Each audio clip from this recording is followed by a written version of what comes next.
It all started when I started renting a garage near my apartment. A relative introduced me to the owner of the garage, an older woman who didn't need a garage. She didn't have a car, and the garage was inherited from her father. The old tenants had stopped using the premises a couple of months before our conversation. According to the owner, they didn't pay the monthly payment, and in general they were not good people who took the furniture from there. I liked the garage. Inspection pit, basement, good wiring, wide enough. The ceiling was really low, and plaster it was worth it, but it's trifles. We bargained with the landlady, and I became a happy tenant of the premises for my car. I didn't have much luck there at first.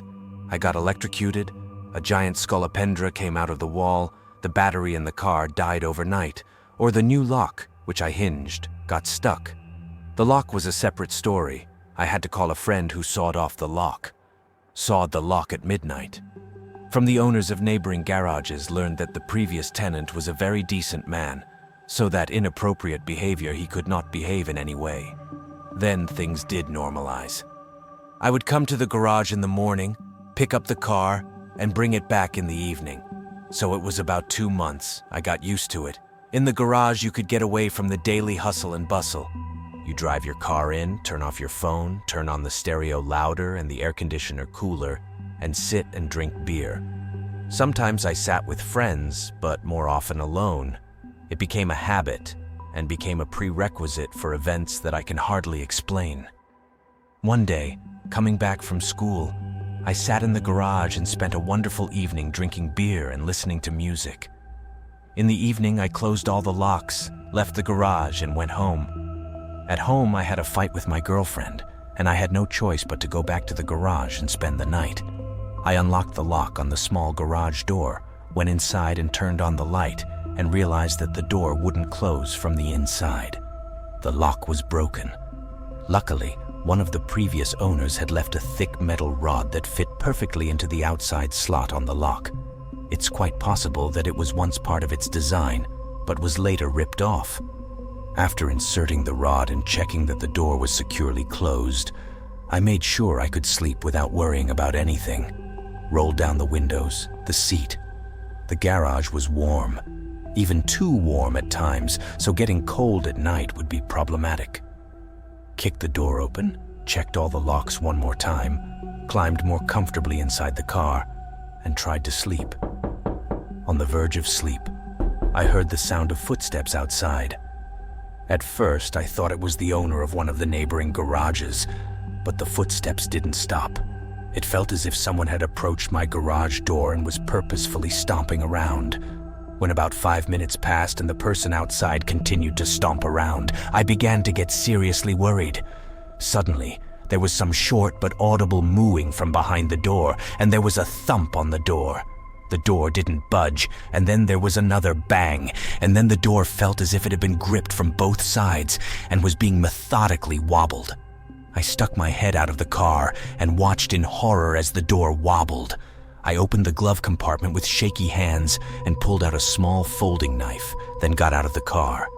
The creature seemed to hear my fumbling and stopped. There was a strong urge to say something, anything to keep quiet, but fear took over my will, and I couldn't utter a word. I stood in silence for about a minute. I thought I heard someone breathing outside, but now I wasn't sure if I actually heard it. As I took a step forward, the sound of someone else's footsteps was instantly heard outside the door.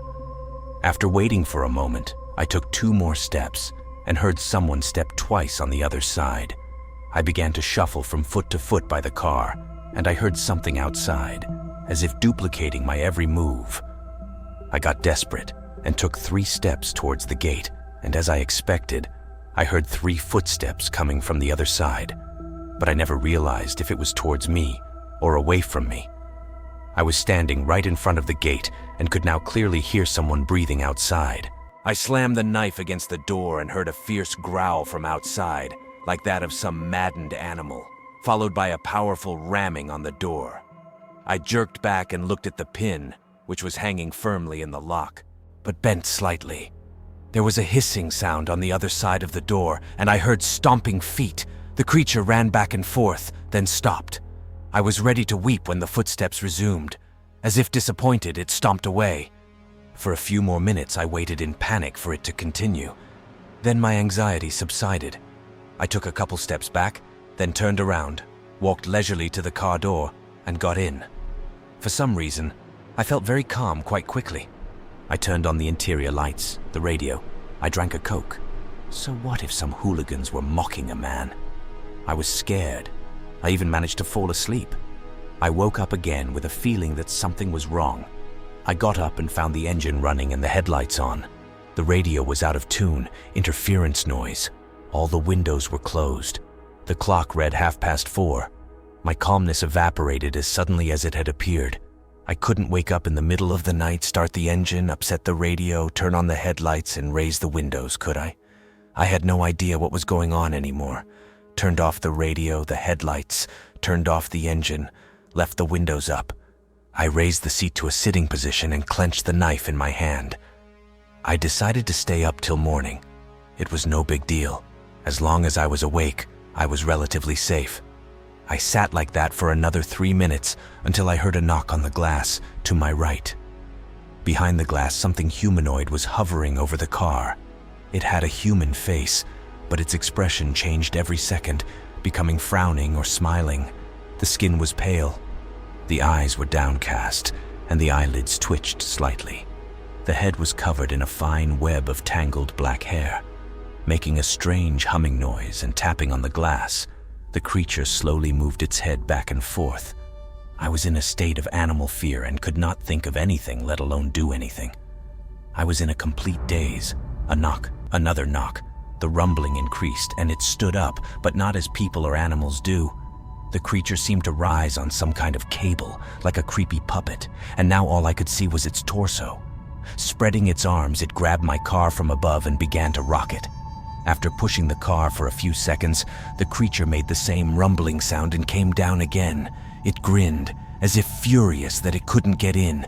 It tore towards me and began knocking again.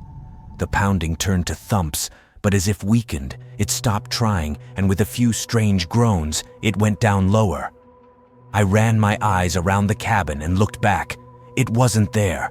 I spun back and forth, trying to catch a glimpse of it, but I couldn't do it. And then I heard a rustle somewhere below. It was crawling under the car, moving toward the inspection pit. There was a sound as if something heavy had been moved down below. Then footsteps again, and again something was moved. The footsteps resumed and grew distant, became quite muffled, and soon became silent.